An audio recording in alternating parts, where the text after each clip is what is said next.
سره مزه کېږه دا لا نوې ده ډېرې سړي غوندې ښکارېږه دا لا نوې ده یار حسن ته شپېته ټېلې سلام اکرام صاحب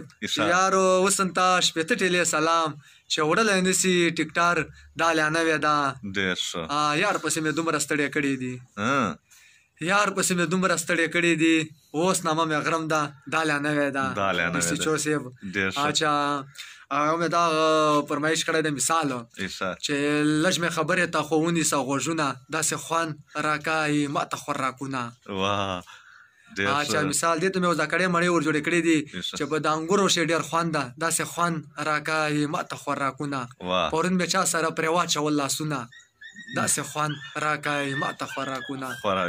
او چې سچو صاحب او چې ته په امو باندې غږې ته په کیلو باندې غږېږې داسې خوند راکایي ماته خوراکونه په د امو پسې مې ورک خوښل خوبونه داسې خوند راکایي ماته خوراکونه نن مې صفا غوړي خوړلي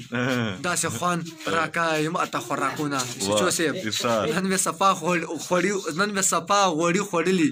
داسې خوند راکایي ماته خوراکونه زرکا در مات وکړه د خولې شي غاښونه داسې خوند راکایي ماته خوراکونه اتلیا په غرم پسې غږېږې داسې خوند راکایي ماته خوراکونه پرون یې تا په جای چا سره واچول لاسونه داسې خوند راکایي ماته خوراکونه لږ مې خبرې ته خو ونیسه غوږونه داسې خوند راکایي ماته خوراکونه په غروال جانان مین یمه کله ګورګورې کله په منې رالیږینه ما به دومره مزه یې کړینه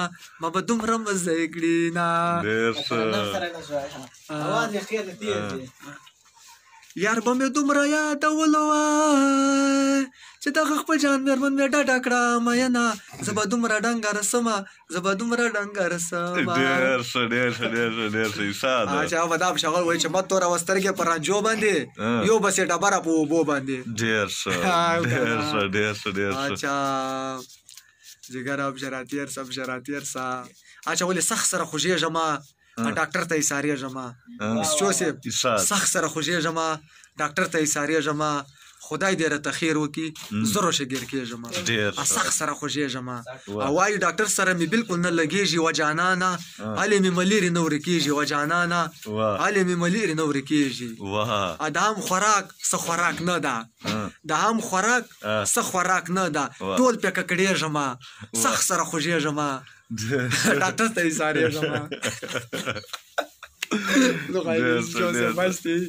ټولو یارانو دوستانو ته ښه ډېر سلامونه چې ښه پرې اوکسي او ډېر تنګول خوند کوي نه ډېر ذکر خوند کوي ذکر فکر چې ډېر ها کوي نور بیا ګپ لګو زندګي وه ژوند وایه چې وخت وپا وکړه حاضر وخت خلاص و ډېر سخت اوکایو